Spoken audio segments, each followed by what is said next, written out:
How does the ECI system in Texas and Houston address the unique needs of infants and toddlers age 0 to 3? And how does this early intervention impact their future success? My name is Rhonda McDonald, and I am Assistant Director at the Harris Center Early Childhood Intervention Program. And I am celebrating 42 years in early childhood intervention. Wow.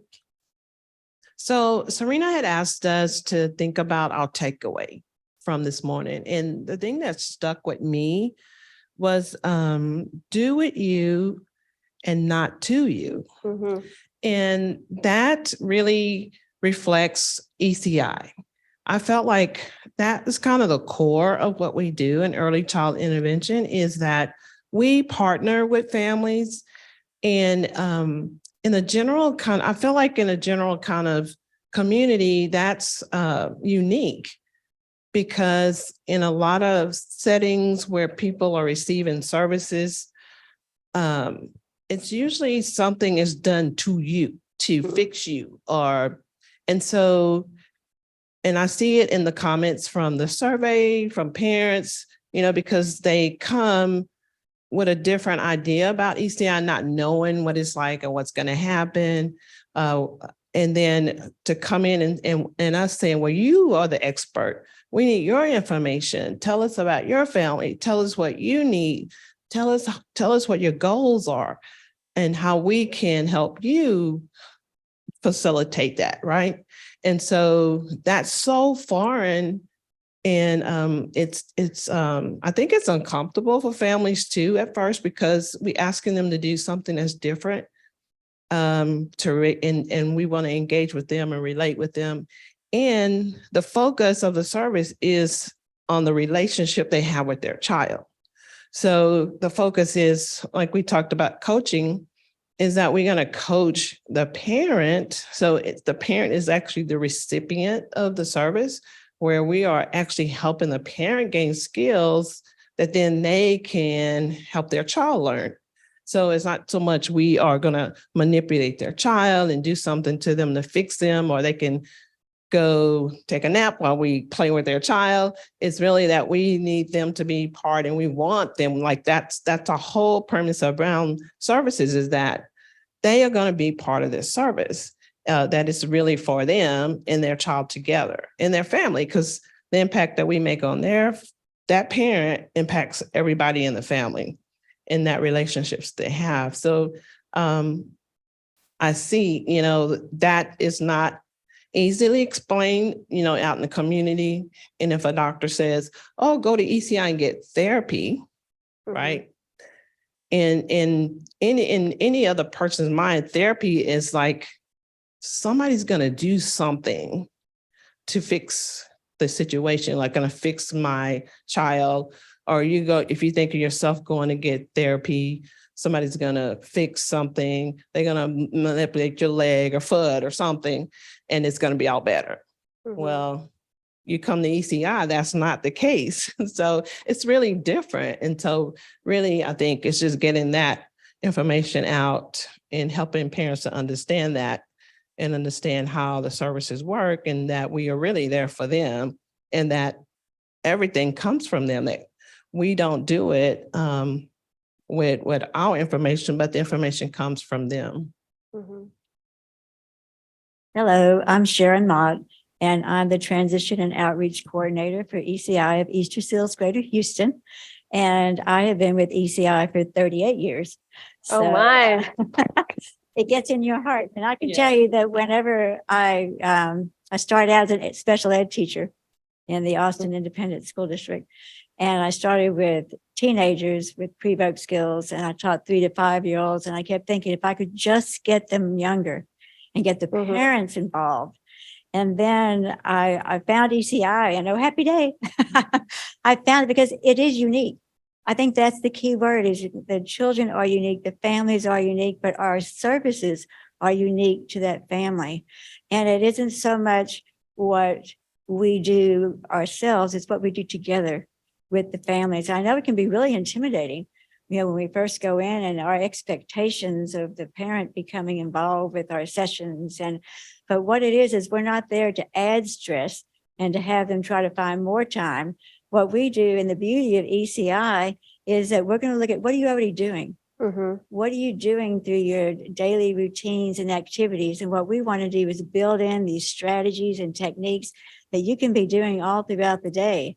And that's where hopefully it'll ease some of the stress of what you're doing anyway. And it's kind of like what Melissa was saying, when you go in, we're not coming in there with a bag of expensive toys where they think, oh, I have to have all these tools or I can help my child. What we do is we work with what the family already has. And I can tell you some of those homemade toys and some of the things that we made together as a little team together, those are the things that the children enjoyed the most. And the parents got all excited about it too. So again, we're here to work together as a team and to really help each other. And something else that's unique to ECI is, you might have private therapists that really concentrate on their specific therapy, but it's the interdisciplinary team with ECI. And we also have the case management, which is probably a secret of ECI. That's one of our best kept secrets, is because what we want to do, if they are concerned about, what are they going to do for food, or, our case managers, that's what they're there. They're here to enable and to empower that parent to learn how to navigate all the different resources that are out in the community that are going to help not just their child, but their family. So, they want to meet the needs of the family first so that they can focus on the development of their child. So again, we're there to work as a team and to really celebrate, the successes along the way. I could go on and on, but stop. No, thank you. Yeah, I'm Christina Triantafillis. I at the Texas Policy Lab at Rice. I'm not an ECI provider, but I worked in early childhood over the last decade and have kind of bounced around the social and public sector a little bit in policy and nonprofits. And something that I've observed about ECI, especially in the context of my early childhood policy research at the Texas Policy Lab, is it's probably if we think about the brain science and the economic research that really kind of supercharge the importance of early childhood nationally, and you think about maybe a lot of you know about Professor James Heckman's work on the return on investment of intervening early, like you were saying, Sharon. I wish I could just get these kids earlier. Well, he put numbers to that. Like, what does it actually get those children back in terms of their future, and what does it get society back? But what he found when he studied which programs actually do that the most, he found two things, which I think ECI just hits so strongly. The first was, one, the children have to need that intervention the most. So you don't give the expensive intervention to every child. So to our point earlier, some things are universal, but some things are targeted. This is targeted. This is based on assessments and evaluation of those that maybe there's a concern, but this is sort of the group that we are prioritizing for the most need. And number two, it happens as early as possible for that specific need. And ECI kind of hits on both of those things. And compared to sort of how well designed it is from what we know about early childhood development, I would argue that it's possibly one of the least researched, known, kind of highly